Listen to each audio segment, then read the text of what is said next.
The walls were closing in. At the Forrester estate, the mood was grim. The storm that had been brewing for weeks had finally reached landfall. Everything of buried secret, every half-truth, every suppressed emotion was now exposed under the harsh light of consequence. Brooke Logan stood poised, unwavering, her voice crisp as she issued the ultimatum that changed everything. "If you don't tell Ridge the truth, I will." Taylor Hayes, once the symbol of calm and integrity, stood broken. The woman who had spent her life guiding others through emotional collapse was now watching her own world crumble around her. Her shoulders sank. Her eyes darted toward Ridge, then back to Brooke. There was nowhere left to run. "I did it," she said. The words came out like shards of glass. "That night with Stephanie, I pushed it forward." A beat of silence dropped across the room. The phrase hung in the air, "pushed it forward." Not murder. Not an accident. Something in between. "What do you mean?" Ridge's voice was low, but deadly. Taylor swallowed hard. Stephanie was suffering. She could barely breathe. The doctors said the swelling could turn fatal at any moment. She was angry, lashing out, and she said things, cruel things, about me, my career, my failures. She called me a fraud. She questioned everything I've ever built. And something inside me just broke. Brooke's eyes narrowed. Steffi went still. Eric and Donna exchanged a glance. Thomas didn't say a word. Taylor continued, her voice shaking. "I didn't want her to die. I didn't mean to kill anyone. But in that moment, I stopped trying to save her. I let the silence stretch. I let her slip further. Because part of me thought maybe she wanted to go. And maybe I thought it would be easier if she did." Stephanie rose slowly from her chair. Even now, after all the pain, all the betrayal, she carried herself with unshakable presence. She looked Taylor in the eye, her voice clear. "You took my choice," she said. "You decided for me.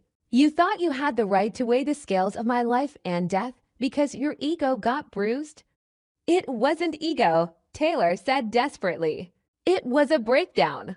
I wasn't thinking like a doctor or a friend. I was a woman crushed by guilt and shame. I've lived with this every day. I thought I buried it. I thought no one would ever know." Ridge stepped between them. "Well, now everyone does." He looked at Taylor, his face carved in stone. "I can't do this anymore. I can't be married to someone who lies, who plays God. You robbed my mother of her right to fight. You looked me in the eye all these months and said you were different. That Brooke was the problem. But it was you." Taylor reached for his hand, but he backed away. "I'm done," Ridge said, voice hoarse. "This marriage is over." A stunned gasp echoed from Steffi. Thomas turned away. And then Ridge did something no one expected, turned to Stephanie. "You get to decide what happens next. Legally, I'm signing over full power of attorney to you for this case. If you want to press charges, I won't stop you. If you want to walk away, I'll respect that too. But it's not my decision." "It never was." Stephanie didn't speak. "Not yet." That's when Brooke stepped forward. Her tone shifted, it gloating, not triumphant, but deliberate. "There is another option," she said. "Taylor, you can still make things right. Not with Ridge. That's done. But with the world." Taylor lifted her head slowly. "You want me to go to prison?" she asked. "No," Brooke said. "I want you to confess. Publicly. I want you to give up your license permanently. No negotiations. No review board appeal. I want you to apologize. On camera. To every family who's lost someone because of a professional's mistake. And I want you to fund a victim relief organization. A foundation. Named after Stephanie." Taylor blinked, stunned. "A foundation, yes," Brooke said. "One that provides resources for patients harmed by medical malpractice, counseling, legal aid, whatever they need. And your name won't be on it. Only Stephanie's." It was a brutal offer. A public humiliation. A career-ending surrender. But also, maybe, a chance at redemption. Taylor didn't answer right away. Outside the house, the press had already gathered. Rumors had leaked. Something massive was unfolding behind the Forrester gates. Helicopters buzzed overhead. News vans blocked the driveway. Inside, Stephanie finally spoke. "You took my decision that night. This time, the choice is yours." Taylor looked around the room. Steffi wouldn't meet her eyes. Thomas was silent. Rich stood frozen. Eric and Donna looked like ghosts. And Brooke had laid down the final path. Taylor nodded. "I'll do it." The next day, in a hastily called press conference, Taylor Hayes stepped up to the microphone in a navy suit and tear-stained face. Reporters jostled for position. Cameras flashed. Lights blinded. "I am here today," she began, voice trembling, "to take full responsibility for my actions." She confessed everything. The emotional breakdown, the lapse in judgment, the irreversible decision. She announced her resignation from psychiatry. She announced the establishment of the Stephanie Forrester Foundation for Medical Accountability. She apologized to Stephanie, to Ridge, to every patient she had ever treated, to the public. It was brutal, raw, but it wasn't enough. Because just as the press conference ended, just as Taylor stepped away from the podium, a Dow representative pushed through the crowd with a file in hand. "Dr. Taylor Hayes," the woman said, "you are being charged with negligent homicide and professional misconduct. You'll be receiving an official summons. You are not under arrest at this time." But the case is moving forward. The blood drained from Taylor's face. Brooke closed her eyes. Rich clenched his jaw. Even the crowd went silent. And then, far away, in a cheap motel room lit by a flickering television, Sheila Carter watched it all unfold live. She leaned back, sipped a glass of red wine, and smiled. She had counted on this. Whether Taylor fell or survived didn't matter, because the Forrester family was fractured now.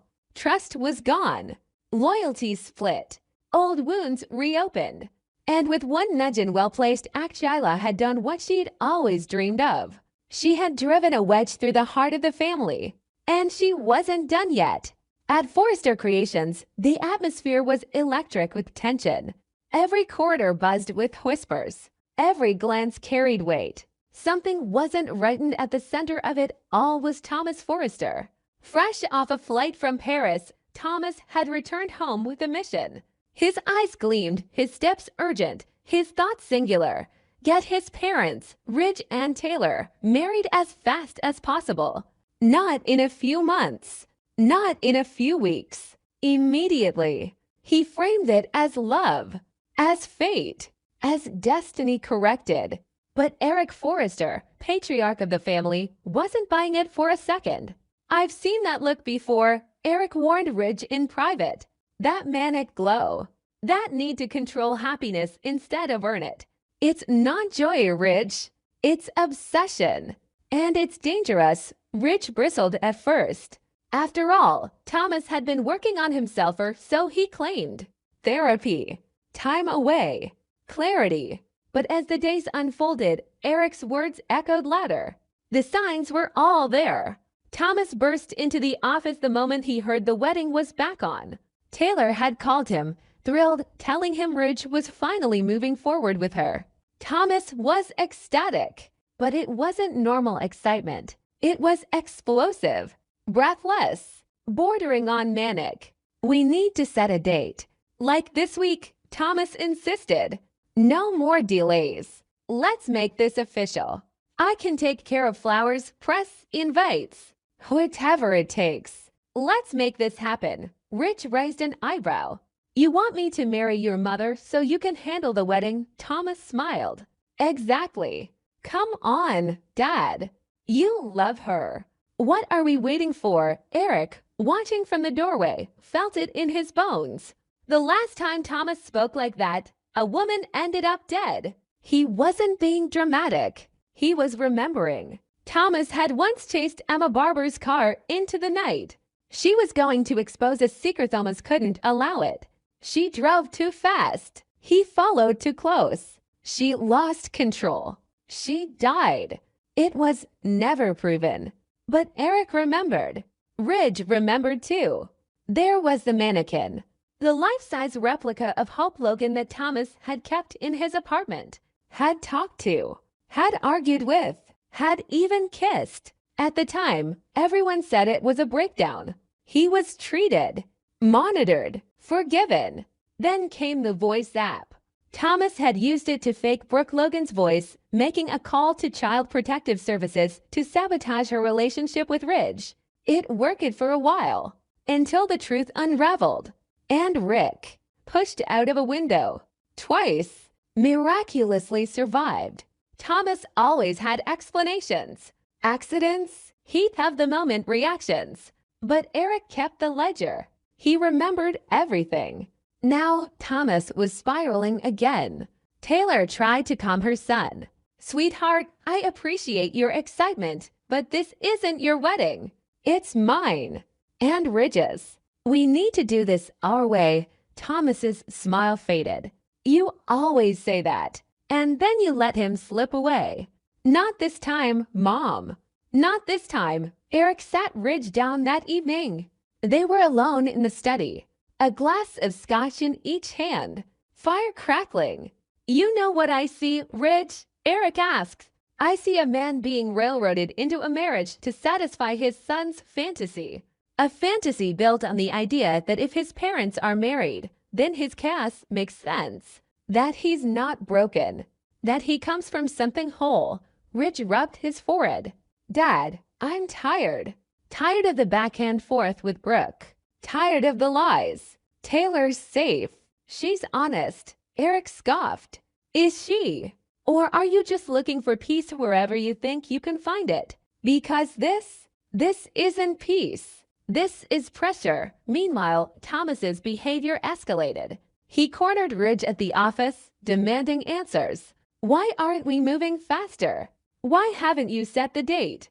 Is Brooke getting in your head again?" Ridge raised his hand. "Thomas, calm down." Thomas's eyes narrowed. "You do still love her, don't you?" "Brooke, that's what this is." "You're hesitating because she said something." Ridge didn't answer. That was enough. Thomas's voice dropped. "You can't let her ruin this." Not again. Later that day, Thomas ran into Brooke at Forrester Creations, alone. The look he gave her wasn't just anger. It was venom. "You've always hated me," he said, voice low. "You've always wanted my family broken." Brooke stood her ground. "I want the truth, and I want Ridge happy. That's all." Thomas stepped closer. "You ruin everything you touch. My dad, my sister, Hope. You think you're the victim. You're the disease." Brooke didn't flinch. "Get help, Thomas, before it's too late." He left, shaking, talking to himself, dialing numbers, then hanging up, pacing the office. He checked Ridge's calendar, checked his phone, hovered outside meetings, whispered to Taylor about Brooke's interference, pressured Steffi to do something before it's too late. Then came the turning point. Ridge called off the wedding. Not publicly, not formally, but privately to Taylor. "I'm not ready," he said. "Something doesn't feel right." Taylor nodded, quietly crushed. But she knew. Deep down, she'd seen it too. Thomas's erratic behavior, the frenzy, the desperation. She had enabled it for too long. Thomas didn't take the news well. He went silent. Then he went dark. He stopped coming into the office. He stopped answering messages. Steffi couldn't reach him. Taylor knocked on his door. No answer. Even Hope, who had tried to maintain a boundary, grew uneasy. Eric knew what was coming. "We're at the edge again," he told Ridge. "We've seen this build before. The crash is never soft. He needs help, not a wedding. And certainly not your approval for one more delusion." And he was right. Thomas reappeared 3 days later, disheveled, unfocused, pacing the halls of Forrester like a ghost. He was muttering under his breath, drawing sketches furiously in the design room, scratching out bridal gowns with violent lines. Hope walked in and startled him. He snapped. Why are you spying on me? I'm not famous. I just came to liar. Just like Brooke. You think I don't see it? You're all the same. Always watching. Always judging. I see the way you look at me. He threw a chair. Security was called. Rich arrived just in time to see his son collapse into sobs on the showroom floor. I just wanted you to be happy, Thomas whispered. I just wanted us back. The wedding was over. And so was the illusion. Thomas checked into a facility that same night voluntarily, this time.